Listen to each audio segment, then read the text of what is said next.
Welcome back to the channel. Today we are looking at a company that practically owns the internet's social layer. Meta Platforms, ticker META. You all know them, you have likely used them, but today we're going to see if you should own them. We're going to run through their business and their financials, but that's just the surface. I've gone through their 25 and 26 filings and found massive red flags and opportunities that the mainstream news have missed, particularly regarding their future costs. We'll cover all that plus my intrinsic value calculation. Let's get into it. Overview. First, a quick overview. I'll keep this brief because I already made a dedicated video explaining how their businesses work. You can watch it here or the link below. Meta is divided into two primary segments. First, you have family of apps, which includes Facebook, Instagram, Messenger, and WhatsApp. This is an absolute cash cow. It generates virtually all the profit, primarily through advertising. The second segment is Reality Labs, which covers the guest headsets, smart glasses, and the metaverse software. This segment burns billions of dollars a year. And speaking of burning cash, we need to talk about the capital expenditure, CapEx. They are spending a fortune on AI infrastructure right now, but I'll break down exactly how risky that is in the financial segment later. So basically all their money comes from advertising, and the scale of this is mind-boggling. Their daily active people, DAP, is almost half of the planet. They have 3.4 billion people using at least one of their apps every single day. Ad impressions are also rising. They're getting better at showing ads. Impressions increased 6% year over year in 2025.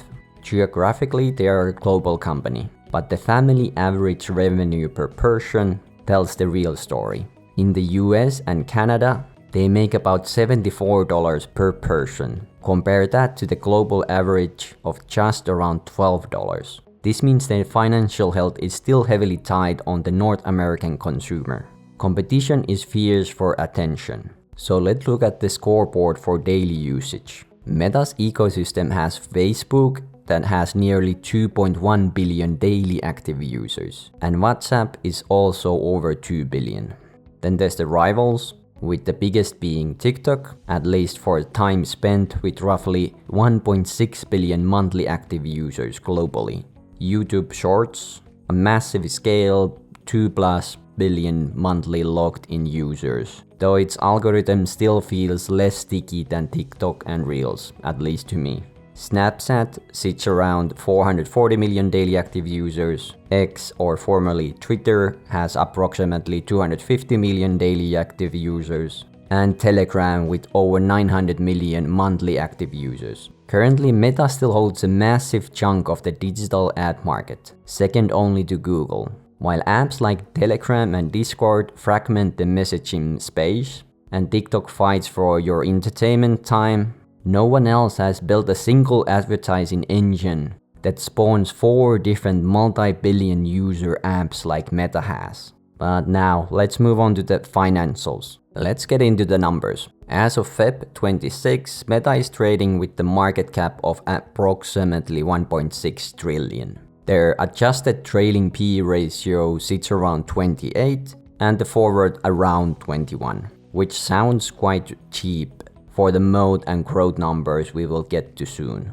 They pay a small dividend, currently yielding about 0.3%, which is really just a token amount to open them up to dividend funds. Short interest is low, meaning the market isn't betting heavily against them right now. Now let's look at the 5-year history to see the trend. Revenue has grown super fast, around 20% per year for the past few years. It stalled in 21-22, similar results for the revenue per share as well. Earnings per share has been a bit more volatile, mostly because of CapEx. You'll notice EPS flattened slightly in 2025 compared to the massive jump in 24. But overall, the trend is upward. But I wouldn't expect it to be a smooth ride from here on out. Free cash flow per share has followed a similar trajectory. They are printing cash, but the free cash flow is being pressured heavily by the capital expenditures. spending on servers and AI chips. Let's see the balance sheet. Total debt is sitting around 58 billion, but they have a cash pile of 80 billion. They are net cash positive and they have a fortress balance sheet. Debt to EBITDA is very healthy, well under 1. Return on invested capital is stellar, generally hovering above 20 to 25%. Return on equity is also exceptional, sitting near 30%.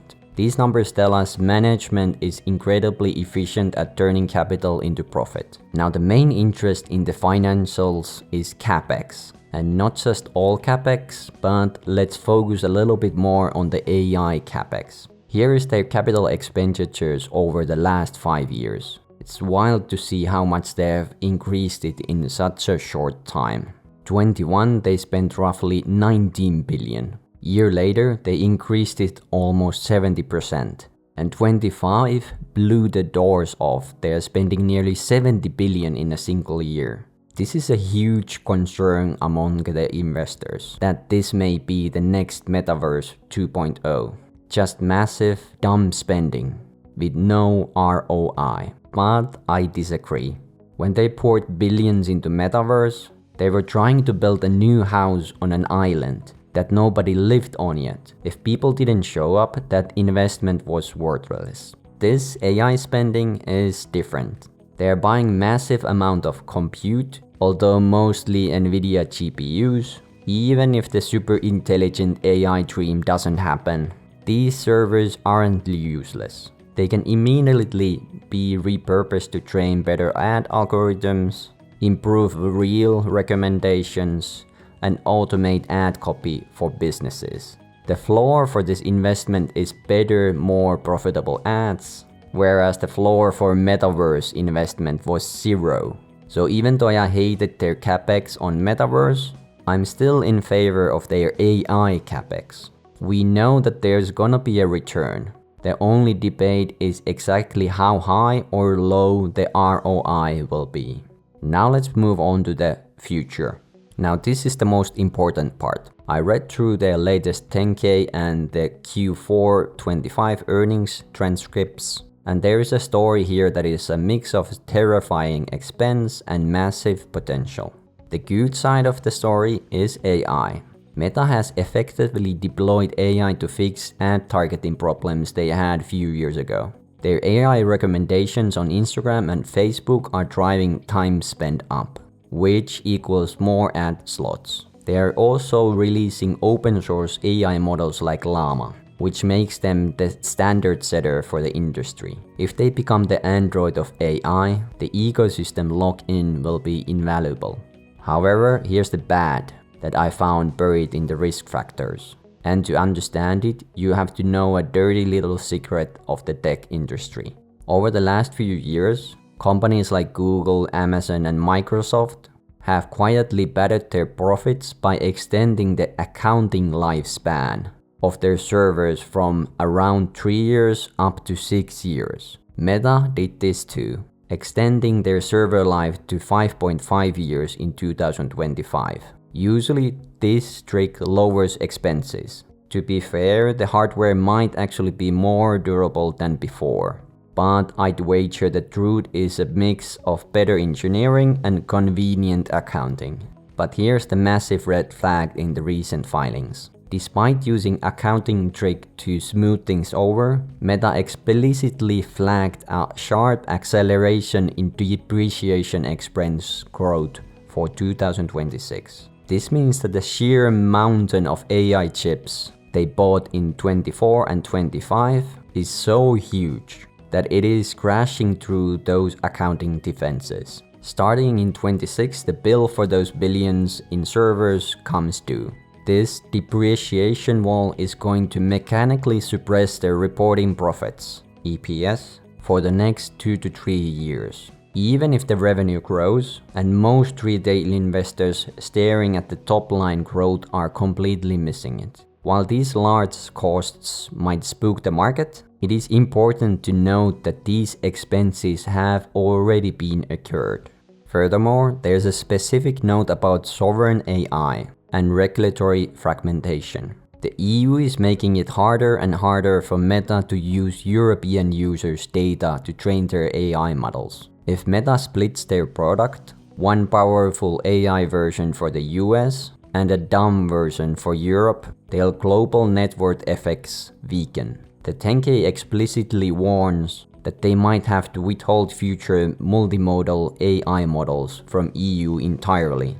This is a geopolitical risk that could cap their growth in a huge market. Lastly, Reality Labs is still losing nearly 20 billion a year. While the Orion classes are cool, the filings show no path to profitability for this segment in the near term. They're essentially burning the cash flow from Instagram to fund a science project that might not pay off until 2030.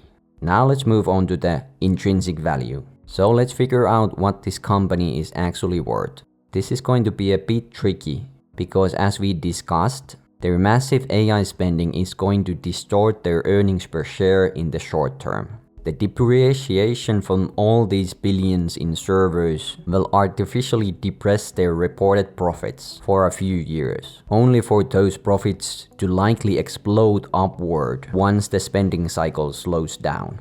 Because of that, earnings curve is going to be so jagged and unpredictable. I'm instead basing my growth assumptions on their revenue trajectory and projecting that onto their long-term EPS growth. Right now, Wall Street analysts are forecasting roughly 20% growth for the short term. While I agree that the business is on fire, assuming 20% growth for a company this size is incredibly aggressive.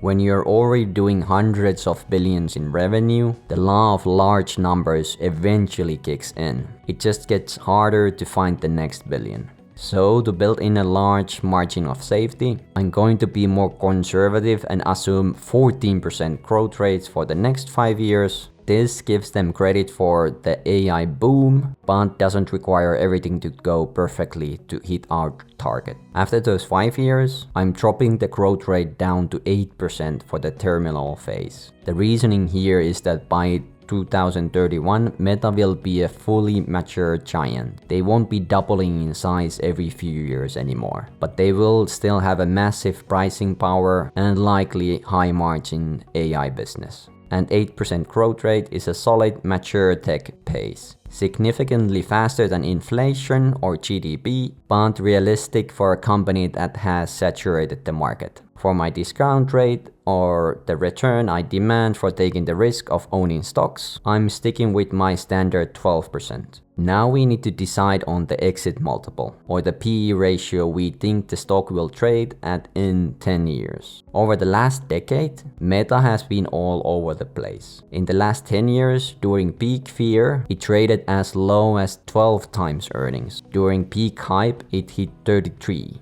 The historical median is around 26. Since I want to be conservative, I don't want to rely on the market being hyped. I believe a PE ratio of 22 is fair. It is lower than the historical average to account for slower growth, but it still commands a premium over the average S&P 500 stock. Because of their impenetrable moat, the network effect of 3 billion users, and their ability to generate massive free cash flow. When you run the numbers, we get an intrinsic value of just over $900 per share. When you compare that $900 value to where the stock is trading today, it suggests that there's a significant margin of safety. The market seems to be pricing in the fear of spending while ignoring the history of the returns. But as always, this is not financial advice. So please make sure to grab the calculator and do your own research before making any investment decisions.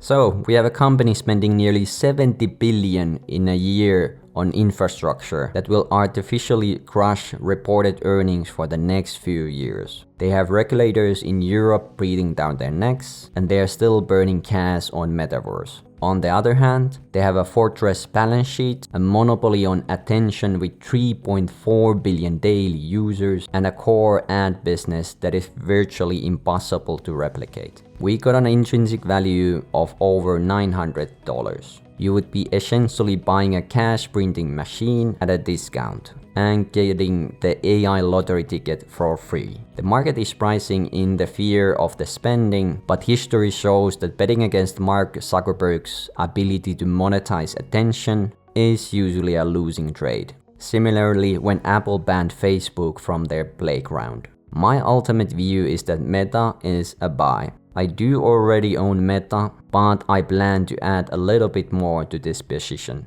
My average buy price is around $300, so easy to add a little. So what do you think? Is Meta a buy? And if you want a full breakdown of Meta's businesses, there's a link in the description. Also, let me know in the comments if you think the 70 billion spend is genius or insanity. Also hit the like and subscribe for the algorithm. And as always, do not lose money and safe travels.